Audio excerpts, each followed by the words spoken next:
खरं तर म्हणजे खूप दिवसांची इच्छा होती हिच्या पहिल्या वाढदिवसापासूनच की असं काहीतरी करायचं.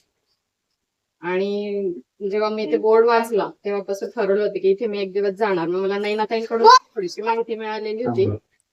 तर म्हटलं कुठे, पण मग त्यांनी कॉन्टॅक्ट नंबर वगैरे काही झाला नाही कॉन्टॅक्ट, त्याच्यामुळे मग मी स्वतः प्रयत्न केला आणि इथपर्यंत आले. पण तुमचं काम बघितलं खूप, म्हणजे आम्ही तर काहीच नाहीये, कुठेच काही नाहीये, असं प्रेरणा घेण्यासारखं आहे तुमच्याकडून. आणि खूप खूप शुभेच्छा तुम्हाला. बाळाची सुद्धा खूप चांगल्या पद्धतीने तुम्ही काळजी घेताय. तर आणखी म्हणजे सहकार्य आम्ही पुढे जसंही आमच्या पद्धतीने होईल तसं आपल्याला फुलाची पाकळी म्हणून सहकार्य करण्याचा नेहमीच प्रयत्न करू दादा.